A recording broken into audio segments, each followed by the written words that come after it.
I've seen a lot of people jump on the cheapest desktop CNC routers because the price looks too good to pass up, only to end up with a machine that stalls on the first tough cut, drags the bits, or makes the whole workbench wobble. The regret shows up when you finally have to scrap a project that could have been saved with a steadier, more capable unit.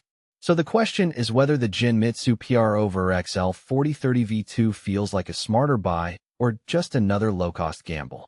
Link is in the description if you want to check the product details on Amazon.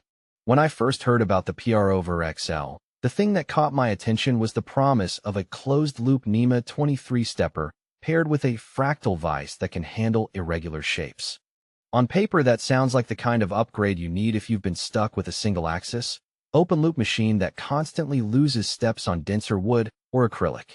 But the real test is whether those upgrades translate into everyday reliability without turning the whole setup into a lab-grade piece of equipment. I'm a hobbyist who spends most weekends designing custom keycaps, small wooden puzzles, and occasional signage for my local makerspace. My workflow usually starts with a 3D model, slices it into toolpaths, then watches the router do its thing while I sip coffee and check the dimensions on a caliper. What matters most for me is that the machine stays on target, doesn't need constant reservoing, and can hold odd-shaped pieces without a whole lot of fiddling. The PROVerXL's closed-loop motion system is a clear win in that respect. Because the stepper motor gets feedback on its actual position, it corrects any missteps on the fly.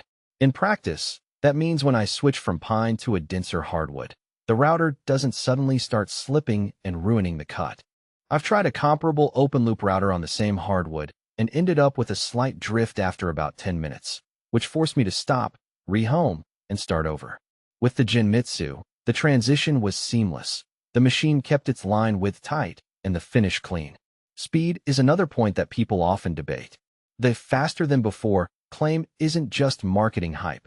The upgraded motion controller lets you push the feed rates a notch higher without sacrificing accuracy.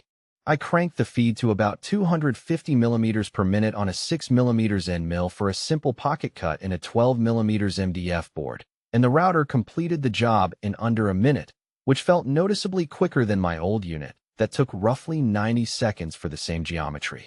The speed boost is most noticeable on larger panels where the extra seconds add up, but it doesn't force you to compromise on edge quality.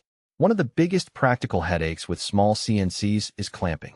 Most cheap machines only give you a simple set of slots or a basic vise that works for rectangles, but struggles with circles, triangles, or parts with protruding features. Genmitsu's universal all-shapes clamping system uses a Fractal vise with 100 adjustable jaws. The idea is that you can set the jaws to hug an irregular outline, and the low-profile design means the vise sits close to the work surface, minimizing the over-travel you have to account for in your CM software. In my own testing, I was able to secure a custom-shaped wooden badge with a notch that would have stuck out of a standard vise. The jaws flexed just enough to hold it without crushing the edges, and the router cut around the notch without any wobble. That said, the jaw system isn't a magic bullet. The adjustment process does take a couple of minutes the first time you set it up for a new shape, especially if you're trying to get a perfect grip on something with an odd curvature. Once you've dialed in the right tension, it holds firm, but the learning curve may be a deterrent for beginners who expect a snap-in solution. If you're only ever cutting simple squares or circles, you might find the extra jaw range unnecessary and could stick with a cheaper machine that has a basic clamp. The low-profile design of the PROVerXL also plays into real-world usability. The frame sits lower than many competitor units, which makes it easier to load larger sheets without having to tilt the workpiece. For my home workshop, that means I can keep a 600 mm 900 mm plywood board on the bed without having to raise the whole machine or use a separate lift. It also leaves more room above the work area for a camera or a good light source if you like to record your builds.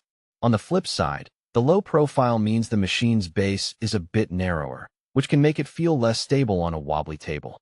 I've found that bolting the router to a solid workbench or adding a few anti-vibration pads does the trick, but it's a step you have to remember if you're setting it up on a garage shelf. Who should buy this? If you're a maker who regularly works with a mix of materials, softwoods, medium-density fiberboard, acrylic, maybe even light aluminum,